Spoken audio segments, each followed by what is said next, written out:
உள்ளே வரும்போதே ஒரு விஷயம் நோட்டீஸ் பண்ணோம். தம்பி அண்ணன் காலில் இதெல்லாம் எல்லா இடத்துலையும் நடக்காது சார். இப்போலாம் நிறைய வீட்டில் அது பார்க்க முடியாது. தம்பி அண்ணன் காலில் விழுந்து அப்புறம் போய் அங்கே உட்காந்தாரு. இப்படி நீங்கள் செதுக்குன ஒருத்தர் வந்து இன்னைக்கு இப்படி நிற்கும் போது பார்க்கறச்சே உங்களுக்கு எவ்வளோ சந்தோஷமா இருக்குது சார்? ஒரு அம்மாவுக்கு சந்தோஷம் எப்படி இருக்குமோ அப்படி இருக்கு. பெத்தது மாதிரி ஒரு சந்தோஷம்.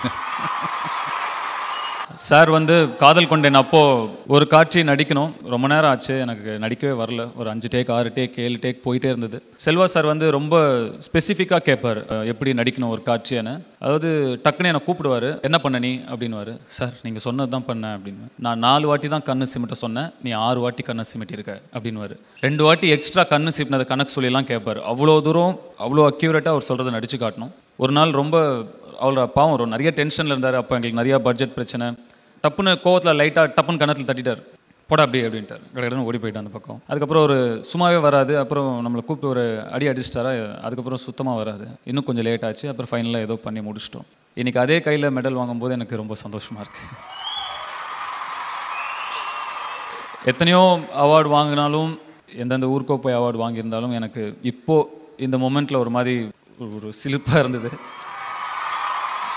ஏன்னா இன்றைக்கி இங்கே நான் நிற்கிறதுக்கு ஒரு காரணம், ஒரே காரணம், என்னுடைய கல்கி என்ன செதுக்கிய செல்வராகவன்.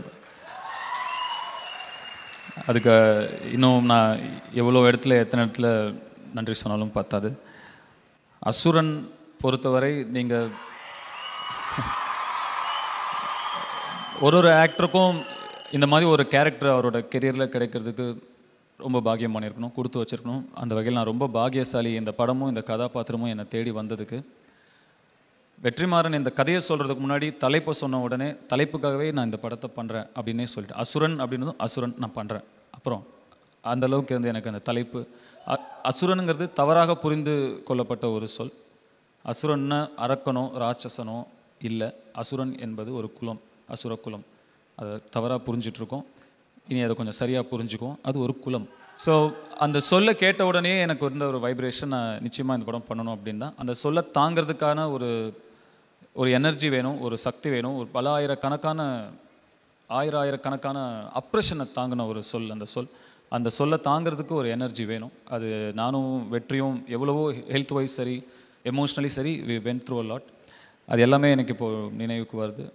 அது எல்லாத்தையும் தாண்டி எனக்கு எப்பயுமே என்னுடைய தோளுக்கு தோளாக நான் எப்போ சோர்வடைஞ்சாலும் எனக்காக குரல் கொடுத்து நான் இருக்கேன்னு சொல்கிற என்னுடைய ரசிகர்கள், அவங்களுடைய சப்போர்ட்டோடையும் அவங்களுடைய என்கரேஜ்மெண்ட்டோடையும் இதை பண்ண முடிஞ்சுது. இதுக்குள்ளே என்னோட டீமுக்குள்ளேயே நான் தேங்க்ஸ் சொல்லிக்க விரும்பலை. வெற்றிக்கு thanks, Manju Warrier thanks, கேனுக்கு thanks எல்லாம் சொல்லிக்க விரும்பலை. நாங்கள் எல்லாம் ஒன்றா சேர்ந்து ஒரு படம் பண்ணோம். இது எங்களுக்குள்ளே யார் எந்த விருது வாங்கினாலும் எல்லாரையுமே போய் சேரும். அதனால் எங்களுக்குள்ளே நான் எந்த தேங்க்ஸும் சொல்லிக்க விரும்பலை.